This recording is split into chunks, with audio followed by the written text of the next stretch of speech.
부산을 위하는 부분은 여야가 없다. 다 같이 한다. 이런 마음을 하고 있습니다.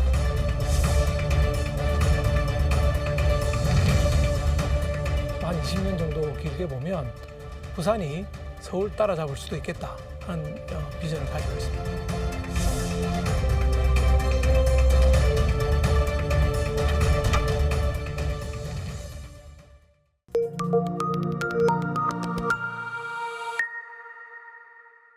뉴스톡톡 오늘은 박수영 국민의힘 부산시당 위원장 나오셨습니다. 위원장님 어서 오시죠. 네, 안녕하십니까. 네. 지난 6월이죠. 만장일치로 부산시당 위원장 맡으셨는데 네네. 어떠셨습니까? 네. 사실 제가 너무 바빠서 네. 시당위원장 올해는 못하겠다라고 생각을 했었습니다. 제가 국회에서 기재위 간사, 그다음에 연금특위위원장, 그다음에 제1정조위원장, 그다음에 정책위원회 부의장 중요한 거 다 맡으셨네요. 이런 거를 맡고 있는 네, 상황에서 부산시당위원장까지 맡으면 너무 네. 힘들 것 같다고 했는데 우리 당의 중진 의원님들께서 네.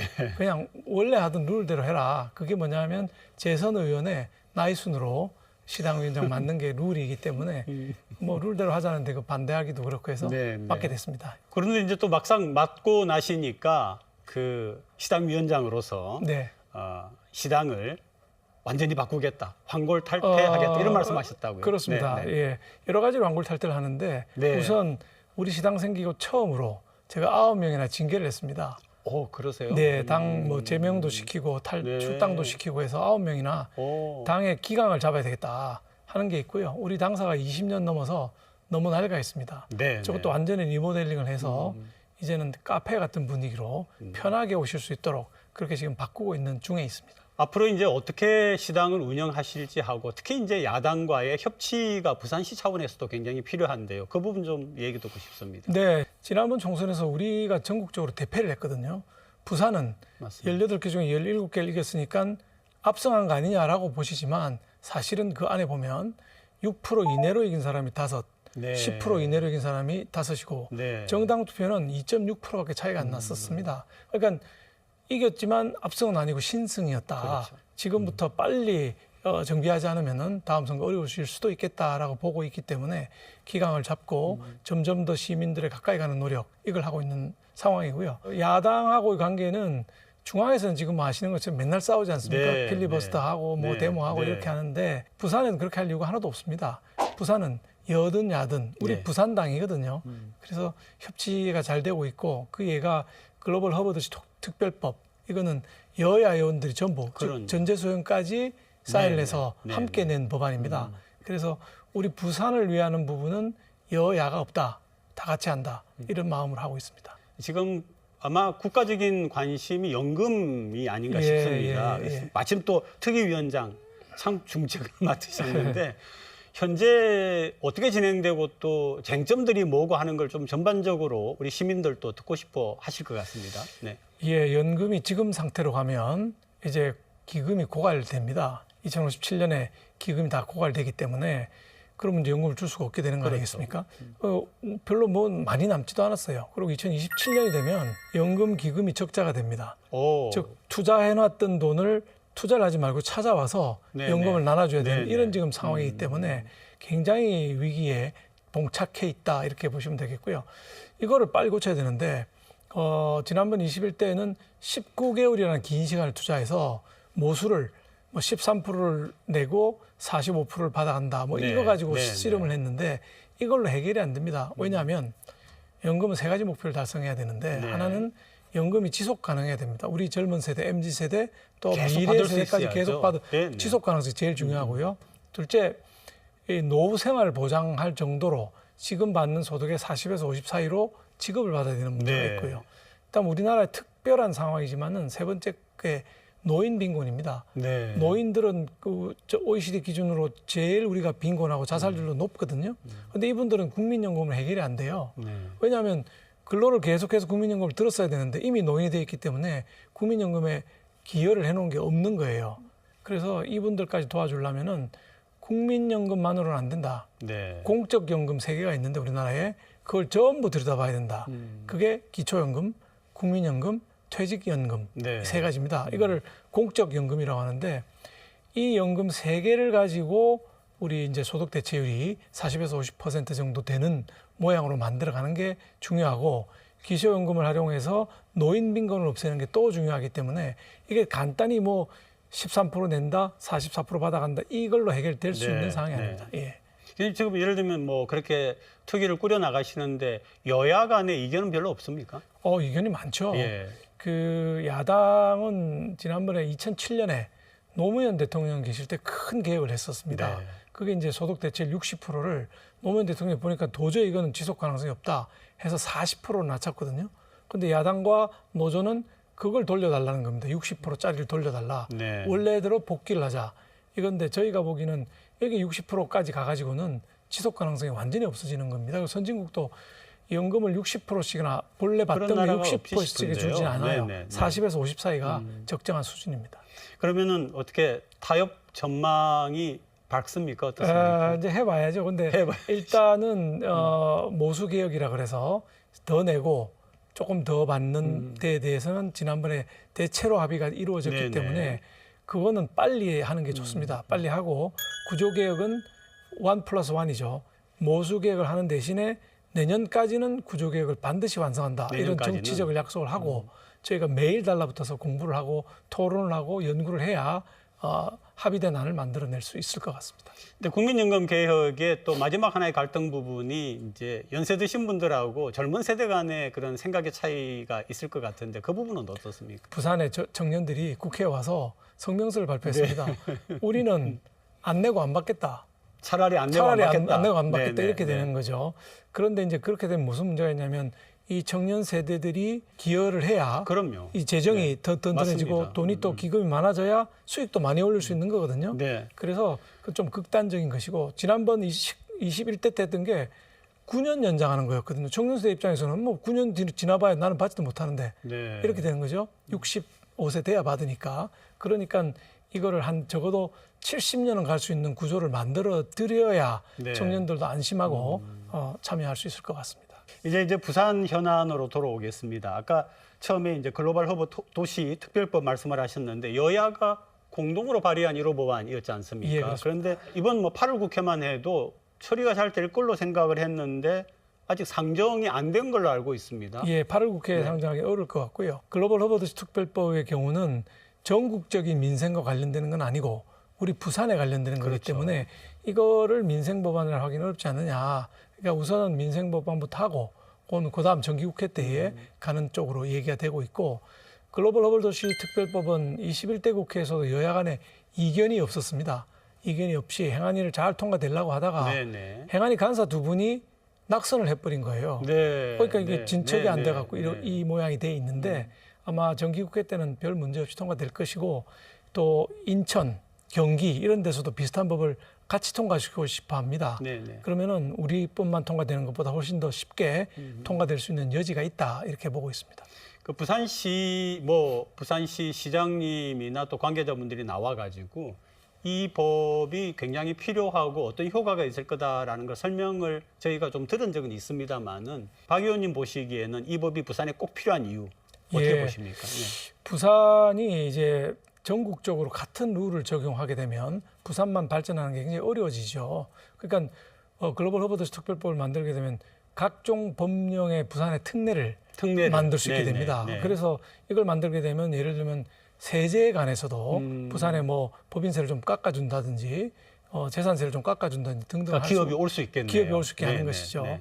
그다음에 이 글로벌 허브도시 특별법하고 유사한 게 기회발전 특구라는 게 있거든요. 네, 기회발전 특구. 예, 기회발전 특구가 이제 법은 통과됐고 이번에 우리가 정기국회에서 뭘 다루느냐? 기회발전 특구로 이전하는 기업에 대해서는 상속세를 상속세를 네네. 면제를 네, 해줍니다. 네, 네. 이연시키는 거죠. 네. 그래서 자녀가 1대든 2대든 3대든 4대든 5대든 기업을 계속 경영하는 한은 상속세를 안 물립니다. 네, 네. 또 5대째 가서 이 친구가 난 못하겠어 하고 팔면 그때 이제 세금을 매기는 이른바 자본이득세 방식으로 바꾸게 됩니다. 네, 네, 네. 그러니까 뭐 이런 것들이 자꾸 겹치게 되면 우리 부산이 충분히 발전할 수 있는 여지가 생기게 되는 것이죠. 부산시와 함께 15개 주요 현안에 대해서 얘기를 나누셨다고 들었거든요. 좀 소개해 주시죠. 제일 중요하게 생각하는 게 이제 가덕신공항, 가덕신공항. 그다음에 네. 산업은행 이전, 네. 뭐 이런 것들부터 시작해서 글로벌 허브 도시 실현 문제, 남북권 혁신 성장 문제, 도시의 균형 발전 문제, 그다음에 우리 부산에 물이 상당히 들어오니까 그러니까요. 치수원 이런 네, 것 네. 때문에 안전하고 깨끗한 도시 만들기 이렇게 4가지 카테고리가 있었거든요. 그래서 그 안에 15개 과제가 이제 배치가 되어 있고 네. 이걸 시장님하고 심층 얘기를 나누었습니다. 근데 이제 시장님하고 요 정도로 가지고 안 되겠다. 그래서 다음 주부터는 권역별로 아, 네. 동북권, 남북권, 뭐 북부권, 네, 서부권 이래갖고 권역별로 의원들 한 서너 명이 시장님하고 또 따로 만나가지고 집중적으로 그 지역 발전에 관한 논의를 하도록 돼서 일정이 지금 다 잡혀 있습니다.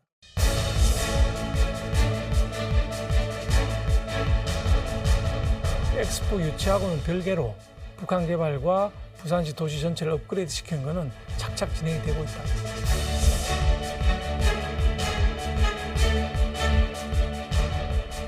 부산의 기업 유치 플랜 이런 걸 가지고 우리 젊은이들을 안심을 시켜야 됩니다.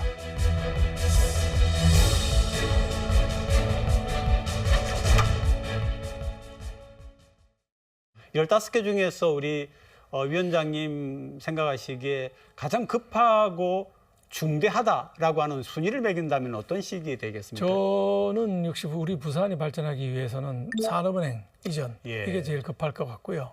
그다음에 이제 공항, 그다음에 이제 분산에너지법에 의한 전기요금 차등제 네. 이런 것들이 필요하고 그다음에 LCC 네, 네, 지역 항공사 이런 것들이 이제 그런 순서로 중요하지 않느냐. 왜냐하면 부산이 제대로 발전할 부산은 여건이 굉장히 좋습니다. 사실은 네. 제가 보기에는 서울 따라잡을 수 있다. 서울보다 나은 부산 만들 수 있다고 보는데 예를 들면 공항이 만들어지고 전기요금이 싸지고 산업은행에 와서 기업에 자금을 많이 공급하고 하면 뭐가 오느냐.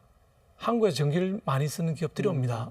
삼성전자와 삼성바이오가 포항제철과 더불어 전기를 제일 많이 쓰는데 그러니까 포철은 안 오겠지만 삼성전자가 1년에 한 6조 정도의 전기요금을 내고 있습니다. 네. 근데 7%만 싸줘도 4,200억이 그러네. 순수익으로 돌게 되거든요. 그래서 제가 보기에는 공항이 있으면 이 반도체라든지 바이오 제품은 공항에서 바로 수출이 가능합니다. 수출이 가능하니까. 그러니까 지금 수도권에 있는 거거든요. 근데 우리 공항이 생기고 여기에 삼성전자와 삼성바이오가 오는데 전기요금은 싸고 싸지고 산업은행에서 서플라이를 하고 뭐 이렇게 구조가 된다면 과거하고는 완전히 판이 달라질 수 있다. 즉 삼성전자와 삼성바이오가 있는 부산하고 그게 없던 부산하고는 완전히 차원이 다른 얘기가 진행될 수 있다. 그래서 언젠가는 한 20년 정도 길게 보면 부산이 서울 따라잡을 수도 있겠다 하는 비전을 가지고 있습니다. 이 서울의 소식만 들어보면은 안 될 것 같아요. 산업은행 부산이죠. 왜, 어떻습니까, 위원장님 보시기에 이게 이제 이재명 대표께서 네. 반대하고 계시기 때문에 상당히 난항을 거듭하고 있는 건 네. 사실입니다. 그런데 이제 10월달에 이재명 대표의 사법 리스크가 현실화될 거거든요. 10월 말 11월 초에 그러면 더불어민주당 측에서도 이제는 혼자 밀어붙이기보다는 협치를 할 가능성이 있습니다. 그래서 그게 이재명 대표가 통과시키고 싶어하는 어떤 법을 밀어붙이기보다는 우리하고 협의해서 하게 되고 그러면 딜이 되는 거죠. 산업은행법 그걸 끼워서 가는 거죠. 두 번째 방법은 산업은행 자체는 계속 못 내려오더라도 산업은행 내부에 있는 투자본부라든지 맞습니다. 산하기관이라든지 이런 것들을 부산으로 오게 만들어서 핵심적인 우리가 필요한 부분 실질적으로 본사는 서울에 있지만 그러니까요. 우리 필요한 건 다 오게 하는 방법이 있고 세 번째 방법이 또 있습니다. 그거는 뭐냐 하면은 제2차 공공기관 지방 이전 이게 이제 슬슬 무르익고 있거든요. 그 전체적인 지방 이전을 할 때 거기에 산업은행을 넣어서 오는 방법인데 제가 말씀드린 세 가지 방법이 갈수록 더 시간이 많이 걸리는 겁니다. 그래서 가장 좋기로는 이재명 대표와 딜을 통해서 이 대표가 원하는 법을 우리가 통과시켜주고 산업은행법을 넣어서 같이 가는 이 모양이 제일 좋을 거라고 보고 있습니다. 북한이 좀 제대로 개발될 뻔했는데 엑스포가 실패하면서 시민분들이 저거 그러면 어떻게 되는 거야라고 굉장히 궁금해합니다. 어떻게 돼야 되겠습니까, 북한은? 북한은 엑스포를 유치하지 못했더라도 본래 계획대로 개발할 수 있도록 하겠다는 게 대통령의 뜻이고 박형준 시장의 뜻입니다. 그래서 현재 속도는 조금 더뎌졌지만 그래도 오페라 하우스라든지 부근에 뭐 만드는 것들이 착착 진행이 되고 있고요. 그다음에 트램이 있습니다. CBA 파커슨이라고 하는 북항 트램. 이거를 영도서부터 그다음에 중간에 북항, 그다음에 저희 남구의 지역구인 오암동, 간만동까지 연결하는 네, 네. 부산에서 아주 긴 지하철 트램, 예, 예. 네, 네. 트램이 만들어질 걸로 보고 있기 때문에 그 엑스포 유치하고는 별개로 북한 개발과 부산시 도시 전체를 업그레이드 시키는 거는 착착 진행이 되고 있다, 이렇게 보시면 틀림없을 것 같습니다. 아, 네, 네. 아까 이제 권역별 말씀을 하셨지 않습니까? 네. 부산시의 권역별로 참 좋은 아이디어 같습니다. 뭉뚱그리면은 어떤 거는 소홀해지고 밀리고 할 수밖에 없는데 이제 그런 부분에서 가장 많이 이야기되는 게 서부산 발전입니다. 그렇죠. 예, 동부산에 비해 서부산이 너무 낙후가 되어 와서 뭐 장기적으로는 가덕 신공항이 되면은 또 그게 파급 효과가 있을 거다라고 하는데 서부산 발전 부분은 어떻게 위원장님 보고 계십니까? 그러니까 뭐 서부산만 발전시키겠다 이런 식으로 가서는 안 될 거고요. 네, 네, 네. 부산 전체를 동서간에 균형 있게 발전시켜 나가야 되겠다는 시각에서 바라보면 뭐 서부산이야말로 미래의 땅이거든요. 우리가 네. 넓은 땅도 많이 있고 공항도 들어가고 그다음에 가덕 신항도 들어가 있으니까 신항도 있고요. 이런 게 이제 철도도 연결될 거 아닙니까? 그러면 우리 부산의 물류 중심지가 서부산으로 가게 되고 그 서부산에 우리 또 강한 아주 유능한 의원님들이 많이 계시지 않습니까? 네, 네, 김도읍 네. 의원이라든지 네, 뭐 네. 강한 분들이 많이 계시기 때문에 그분들이 움직여서 단합을 하게 되면 서부산 발전도 가능하다. 그리고 우리 남아있는 땅이라는 게 지금은 서부산 쪽에 많이 비어 있기 그러니까요. 때문에 네. 그 땅을 활용하는 개발 계획이 착착 나와야 될 것이다, 이렇게 보고 있습니다. 김도읍 의원 얘기하셨는데 네. 굉장히 오랫동안 거기에서 틀을 잡고 의원을 하고 계시지 않습니까? 사선 의원이시죠, 사선 네, 의원. 네. 예, 예. 근데 굉장히 그동안 노력을 하셨을 건데 이제 예. 서부산 발전이 더디었단 말씀이죠. 예, 예. 네. 혼자서 고군분투하다시피 혼자서. 했는데 이번에는 네, 네. 뭐 박성훈 의원이라든지 네, 네. 이성건 의원이라든지 김대식 의원 같은 아주 유능한 의원들이 굉장히 많이 이번에 네. 당선이 됐습니다. 그리고 뉴페이스 같으시신데요. 그동안 뉴페이스죠. 국회에서 뉴페이스 다 신인들이죠. 네, 네, 네, 그런데 박성훈 의원 같은 경우는 그동안 안 되던 지역 수건 사업, 네. 화명 개발 계획 이런 것들이 벌써 확정이 돼 갖고 그렇습니까? 예, 본인이 뭐 네. 페이스북에 올리고 이렇게 열심히 하고 네, 있더라고요. 네, 근데 네. 혼자 사실 때 하고 이렇게 유능한 네 분이 네네네. 특히. 박성훈 의원 같은 경우는 또 기재부 출신이라 기재부하고 연결이 잘 되니까 이번에도 예산을 많이 확보한 것 같아요. 네, 네. 이런 분들의 노력이 모아지고 있기 때문에 과거하고는 더 빠르게 진척이 될 수 있을 거라고 보고 있습니다. 그다음 부산의 가장 심각한 문제 인구 감소, 청년 유출. 위원장님 이거 어떻게 하면 좋겠습니까? 인구는 왜 감소하는가를 봐야 되겠죠. 네. 일자리 때문입니다. 네. 일자리가 없으니까 애들이 이제 한 달에 2,500명 정도가 부산을 떠나고 있는 상황이고요. 심지어는 대학도 아예 대학부터 가자. 과거에는 그렇죠. 부산대학 뭐 이렇게 최고의 대학이었지 않습니까? 네. 근데 대학부터 서울로 가버리는 이런 지금 상황이 그래야 벌어지고 뭐 좋은 기업에 취직한다 이런 생각이니까요. 네네네. 그런 네. 지금 상황이기 때문에 앞으로 우리 부산시가 가장 신경 써야 될 거는 기업 유치라고 생각합니다. 제가 경기도 부지사를 할 때에 네, 네. 경기도에 기업 엄청나게 많이 유치를 했거든요. 그러려면 부산이 일정한 기금을 적립해놔야 됩니다. 기업이 들어오는데 땅값이 너무 비싸다, 또는 뭐 도로를 해달라, 상하수도를 해달라, 이런 네. 여러 가지 요구들이 있게 되는데 인프라 요구가 예, 네네. 그거를 해줄 수 있는 자체 기금을 만들어서 기업 유치에 최선을 다해야 된다. 앞으로 부산시장님은 누가 되든지 간에 일자리, 기업 유치 여기에 온 힘을 다해야 될 거라고 보고 있습니다. 이제 우리 위원장님께서 부산의 기업 이야기를 하시니까 부산에 100대 기업은 하나도 없고 예, 1000대 기업도 20몇 개밖에 안 26개 되고 있습니다. 예. 더 이게 문제가 되는 건 있는 기업도 지금 나가려고 짐을 싸는 아까 말씀하신 그런 부분으로 고칠 수가 있다는 말씀이신데 네. 예, 부산은 사실 여건으로 보면 서울보다 더 좋은 곳입니다. 그 태평양 항로, 그러니까 북극 항로, 네네. 그다음에 시베리아 철도 이런 게 모두 시작하는 지점이거든요. 그런데 부산은 이 다른 지역하고 똑같이 뭘 개발하려고 할 게 아니라 부산이 가지고 있는 내재적 가치, 바다는 부산을 떠날 수가 없는 거 아닙니까? 네네. 그러니까 조선이라든지 해양이라든지 그다음에 그 해양 금융이라든지 이런 바다를 중심으로 한 거하고 관광, 네. 그다음에 산업은행이 내려오니까 이제 금융 이런 특화된 기업들을 집중적으로 시가 육성을 하고 도와드려야 됩니다. 네. 그러면 제 생각에는 한 공항과 이런 다른 제도들을 합하면은 한 길게 20년 보면 서울 따라잡을 수 있을 것이다 이렇게 봅니다. 남구이시기 때문에 껄끄러우실 수도 있는데 이기대 쪽에 그 어떤 아파트가 지금 들어오게 되어서 거기 뭐 폼피듀 센터 분관도 미술관 생기고 분관이 뭐 들어오게, 하는데 이게 과연 옳으냐라고 하는 반대도 많이 있고요. 그래서 부산시장과 그 남구의 그 책임자에게 좀 비판도 좀 많은 상황인데 지역구이시기 때문에 이 문제는 어떻게 보고 계십니까? 그 이제 퐁피드 미술관 포함해서 네, 네. 세 개의 미술관이 그 장자산 자락 그 이기대 네. 쪽에 들어오게 돼 있습니다. 저는 뭐 그거는 바람직한 거라 생각합니다. 이 자연 경관을 지키는 것도 중요하지만 중간중간에 미술관, 세계적인 미술관이 들어오게 되면 뭐 충분히 기능을 할 수가 있고, 다만 이제 아파트가 들어오는 게 문제인데 그 지역에 우리 남구의 발전을 위해서는 사실 호텔도 좀 필요합니다. 호텔이 없거든요. 네, 네. 호텔도 좀 바닷가에 좀 짓고, 다만 아파트는 이제 너무 높은 아파트를 지니까 이기대가 다른 지역에서 보면 가려버리는 문제가 있게 됩니다. 그래서 네, 네.